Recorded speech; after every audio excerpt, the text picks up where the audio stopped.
Hello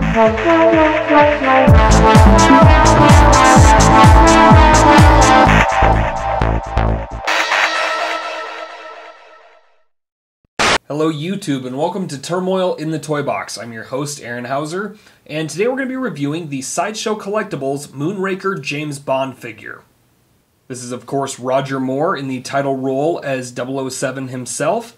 This figure features a couple accessories, some really nice detailing with the costume, and a really nice display stand. So I'm really excited to kind of show off this figure. This guy runs for about 50 to 130 bucks on Amazon.com right now, and is probably the cheapest of all the Sideshow Collectibles Bond figures.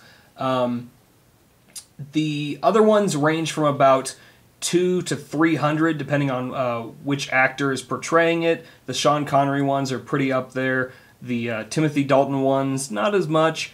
But they're all really well done. So this is the first one that I've purchased from the James Bond line. So I'm really excited to be able to kind of review this, partially for other collectors that are looking for this sort of James Bond collectible, and also for myself because I'm kind of branching out into this new this sort of line of figures from Sideshow Collectibles.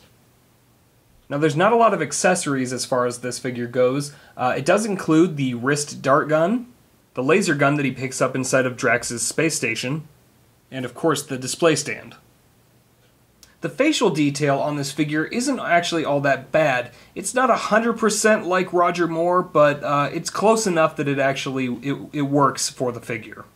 The costume also features a lot of really nice details. As you can see, it's got the Drax Enterprise Corporation Moonraker insignia there. And even though they could have just done like a sticker or something like that, that's all stitched in there, which I thought was kind of a nice touch. He also comes with the moon boots. He also has some sort of cargo pockets on the side there, and a utility belt. Now as far as articulation goes, this definitely features a lot more than your average 12-inch scale figure. Has articulation in the ankles, in the knees, in the hips, forwards, backwards, left and right.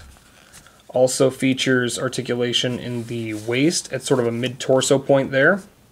There's also an upper mid-torso point that also flexes forwards and backwards. Articulation in the wrist, elbows, shoulders, and the shoulders are actually double jointed. You can move them forwards or backwards, and they kind of snap into place. And then the head is on a ball joint. Now I'm not sure if there's some sort of elastic within the neck itself, but it actually it has a tendency to kind of snap back into its position. It's kind of irritating when you first get it out of the box, but if you sort of rotate the head 360, it'll kind of unwind it a bit so that it's not as tight. Now the display base for this figure is actually in 3 separate portions. It features this sort of clasp portion, like a regular doll stand, has a bridge that holds the clasp in place, and then the bridge attaches to the base itself. Now the base has a lot of really nice detail on this. It has the 007 logo, James Bond there. Moonraker has the iconic gun barrel silhouette view there. And then also features the actor's name as James Bond there, Roger Moore. And then features some production info for the figure itself. Overall, this is an incredibly well done figure, definitely worth the $50 mark that I paid for it on Amazon.com. Really got me interested in collecting some of the other Sideshow James Bond figures. Sideshow, I have a couple pieces by them. They have some really quality products.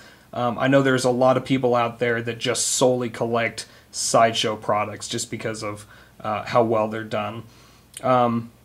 Now, while I don't have, an immense amount in my collection, I have enough to know that they're definitely worth the price tag for them. Although some of them can be a bit, ridiculous as far as prices goes, but you get what you pay for. That's about it for this review. If you have any questions about the figure, just leave them in the comments below, and check out some of my other reviews. As always, thanks for watching.